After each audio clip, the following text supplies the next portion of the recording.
कृषी मूल्य साखळी भागीदारी बैठक ॲग्री व्हॅल्यू चेन पार्टनरशिप मीटमध्ये 2024 या आजच्या अतिशय शेतकऱ्यांच्या दृष्टीने महत्त्वाच्या कार्यक्रमात उपस्थित आपले मित्राचे सीओ प्रवीण परदेशी, अनूप कुमारजी, एकनाथ डवलेजी, आमदार भरत गोगावले, आमदार अभिमन्यू पवार,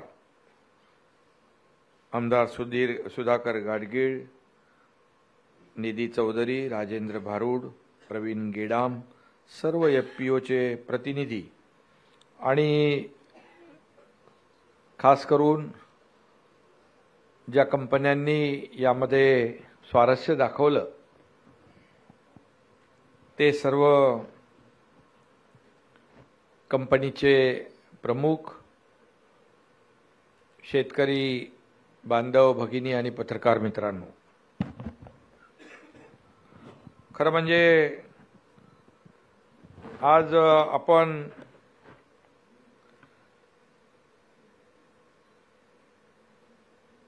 एका आगळ्या वेगळ्या अशा या समिटसाठी उपस्थित आहोत.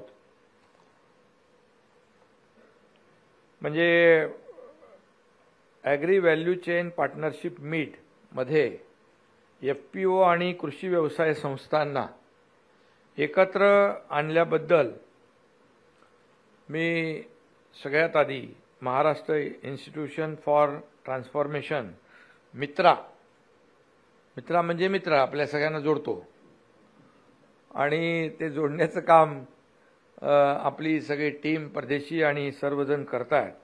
कृषी विभाग आणि village social transformation foundation VSTF यांचे मी मनापासून अभिनंदन करतो. सगळ्यांना मनापासून शुभेच्छा देतो. त्याचबरोबर एफपीओज आणि संस्थांचं सुद्धा मी या ठिकाणी अभिनंदन करतो. आज त्यांनी सामंजस्य करारावर MOUजवर स्वाक्षरी केली आहे. त्यामुळे एक मोठी बाजारपेठ आज उपलब्ध या ठिकाणी होऊ शकते, होणार आहे आणि याचा फायदा सर्वसामान्य माणसाचं, सरकार आपण मगाशी म्हणालात की सर्वसामान्य शेतकऱ्याला नक्की होईल, नागरिकांना होईल. 2028 पर्यंत महाराष्ट्राची अर्थव्यवस्था $1 ट्रिलियन बनवण्यासाठी ब्ल्यूप्रिंट देखील आपण तयार करतोय आणि केलेली आहे. त्यामध्ये टाटा सन्सचे अध्यक्ष श्री N. चंद्रशेखरन यांच्या अध्यक्षतेखाली इकॉनॉमिक ॲडवायझरी काउन्सिल आपण नियुक्त केलेली आहे आणि या परिषदेमध्ये कृषी, उद्योग, सेवा क्षेत्रातील 21 नामवंत लोकांचा देखील सहभाग आहे, तज्ज्ञांचा. आणि कृषी क्षेत्रामध्ये 2.4 पट वाढ करण्यासाठी शेतकरी उत्पादक संस्था FPOs मजबूत करण्याची एक प्रमुख शिफारस या परिषदेने केली होती. आज शेतकरी मका, बाजरी, कापूस, कडधान्य, सोयाबीन, फळं, भाजीपाला अशी पिकं घेत आहेत. महाराष्ट्रातील सर्व जिल्ह्यातून 42,000हून अधिक शेतकऱ्यांचं प्रतिनिधित्व करणारे 59 FPOs या ॲग्री व्हॅल्यू चेन पार्टनरशिप मीटमध्ये उपस्थित आहेत. बरोबर आहे आपले परदेशीजी. आणि त्यामुळे मगाशी म्हणालो मी, शेतकऱ्यांसाठी हा फार महत्त्वाचा आजचा उपक्रम आहे. ज्या शेतकऱ्यांचा कृषी व्यवसाय संस्थांशी फारसा संपर्क नाही अशांचे प्रतिनिधित्व या FPO करतात आणि त्यांना एक रिप्रेझेंटेशन किंवा त्याची एक लीडरशिप म्हटलं तरी ते वावगं ठरणार नाही. त्यांना मार्गदर्शन करण्याचं काम हे FPO करतात. आपल्या देशाचे आदरणीय प्रधानमंत्री नरेंद्र मोदी साहेबांचं एक विजन आहे स्वप्न आहे की शेतकऱ्यांचं उत्पन्न दुप्पट झालं पाहिजे आणि त्या अनुषंगाने आपण जेवढे काही प्रयत्न यासाठी केले पाहिजे ते प्रयत्न राज्य सरकारच्या माध्यमातून आज होत आहेत. याच अनुषंगाने आजच्या ॲग्री व्हॅल्यू चेन पार्टनरशिप मीटचं उद्दिष्ट FPOजला बाजारपेठ मिळवून देणं, मार्केटिंग, ब्रँडिंग आणि सगळ्या गोष्टी ज्या आहेत या करणं. यामध्ये आपल्याला मग ज्या इतर नामांकित कंपन्या आहेत त्यांची मदत पाहिजे आणि मग त्यांची मदत असल्याशिवाय हे काही सगळं शक्य होऊ शकत नाही. आणि म्हणूनच आज या ठिकाणी Hindustan Unilever Limited, Godrej Agrovet Limited, Amazon, Flipkart, Coca Cola, PepsiCo,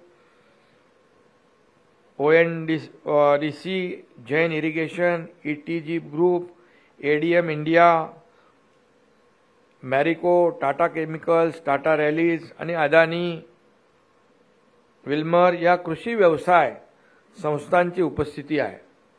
खरं म्हणजे आतापर्यंत आपण पाहत होतो, आता आम्ही 2-3 करार करून आलो तिकडे. ग्रीन हायड्रोजनमध्ये, स्टीलमध्ये, दावोसमध्ये जवळपास 3,53,000 कोटीचे $35 बिलियन आपण MOUs केले व उद्योग क्षेत्रामध्ये आपण केले. आज जर आपल्याला सर्व क्षेत्रामध्ये आपल्याला पुढे जायचं असेल तर कृषी क्षेत्र देखील फार मोठं क्षेत्र आहे. भारत आपला शेतीप्रधान देश आहे आणि म्हणून या कृषीप्रधान देशामध्ये या शेतकऱ्याला देखील आपल्याला मेनस्ट्रीममध्ये आणायचं असेल तर नक्कीच अशा प्रकारचं मार्गदर्शन आणि अशा प्रकारचे जे आपण कंपनीचे MOU साईन या ठिकाणी झालेत त्यांची आवश्यकता किंवा त्यांचं सहकार्य आपल्याला अपेक्षित आहे. आणि म्हणून त्याचबरोबर वर्ल्ड बँक आहे, एशियन डेव्हलपमेंट बँक आहे, नाबार्ड आहे, नवकिसान फायनान्स लिमिटेड आहे, CDB आहे आणि IDBI बँक या वित्तीय संस्था देखील या ठिकाणी आपल्याला मदत करतील. FPOला अपेक्षित बाजारपेठ मिळण्यासाठी खरं म्हणजे एक क्रांतिकारक पाऊल हे अशा प्रकारचं ठरेल असा विश्वास मी या ठिकाणी व्यक्त करतो. मिनिस्ट्री ऑफ कॉमर्सने खुल्या ऑनलाईन ट्रेडिंग प्लॅटफॉर्मला प्रोत्साहन दिलं आहे. ही खरोखरच आपल्या सगळ्यांसाठी या विभागासाठी मोठी अचीवमेंट आहे, उत्साहवर्धक बाब आहे. आमच्या FPOद्वारे तूर, कापूस आणि फळं यासारख्या उत्पादनांवर ऑनलाईन ट्रेडिंगला प्रोत्साहन देण्यासाठी महाराष्ट्र FPO मित्रा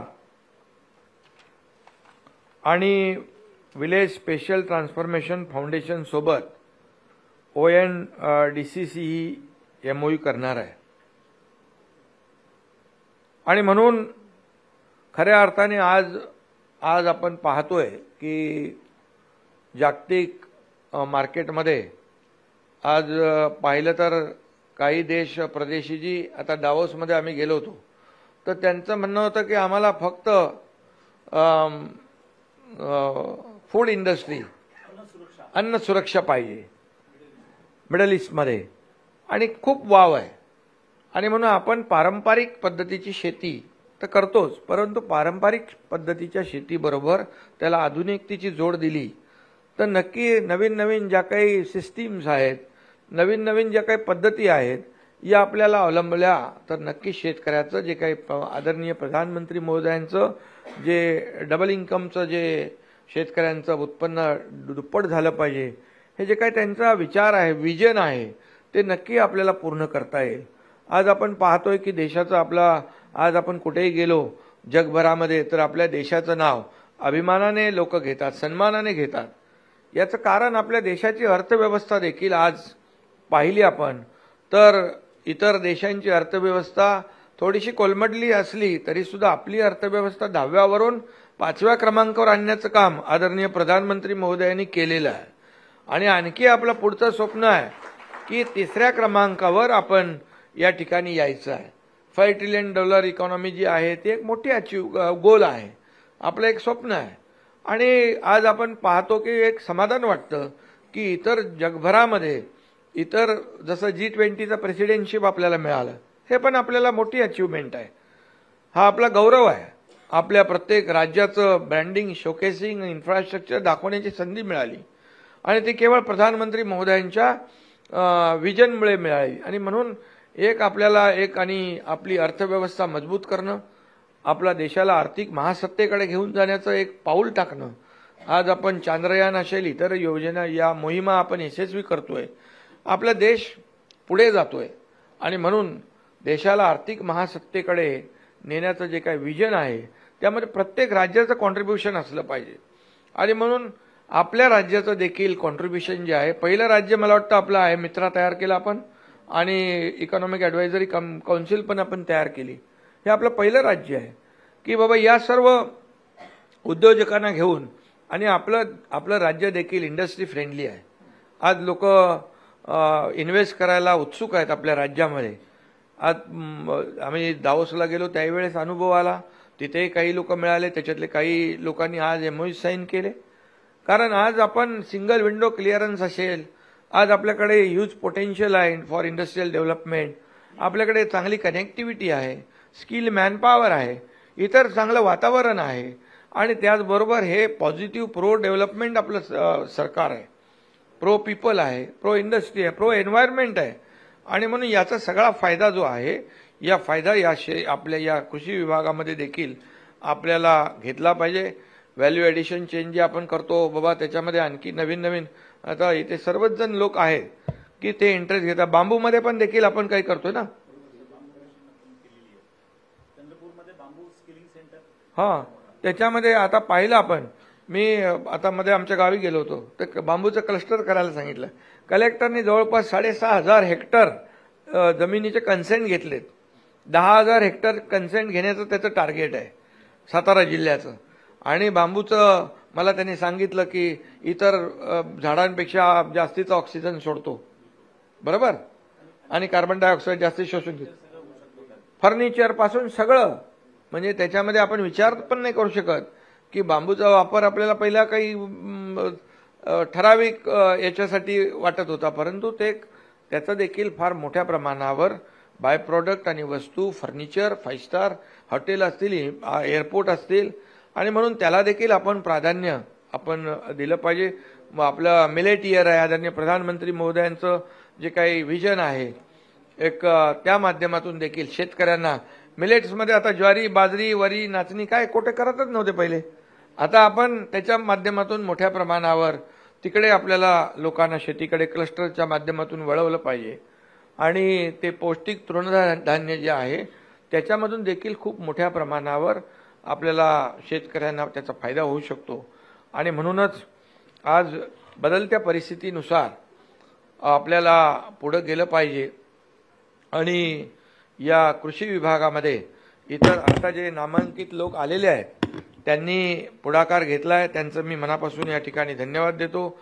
आणखी आपण परदेशीजी, आणखी लोकांना आपण याच्यामध्ये कसं आणता येईल आणि आपल्या शेतकरी बांधवाला मोठ्या प्रमाणावर दिलासा कसा देता येईल यासाठी आपण नक्की प्रयत्न करूया. त्यासाठी आज या ठिकाणी TCS सह्याद्री फार्म्स आहे, मित्रांना इस्टेट इनोव्हेशन सोसायटी यांच्यातील सामंजस्य करार देखील झाला आता, हां तोही झालेला आहे.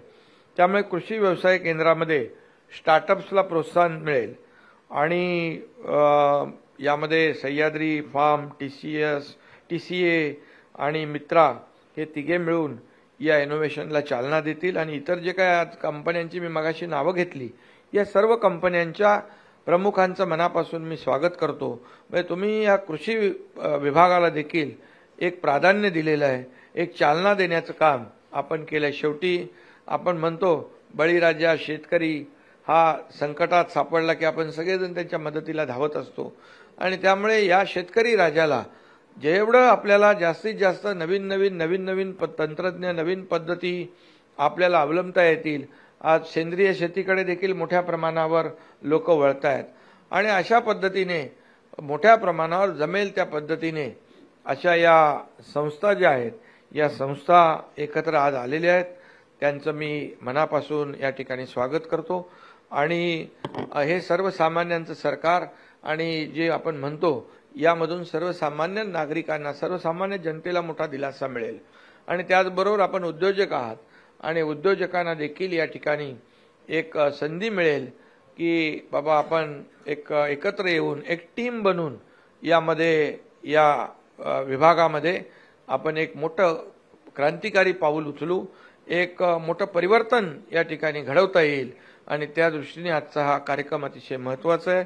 म्हणून मी पुन्हा एकदा सगळ्यांचं पुनश्च अभिनंदन करतो, सगळ्यांना शुभेच्छा देतो. धन्यवाद. जय हिंद, जय महाराष्ट्र.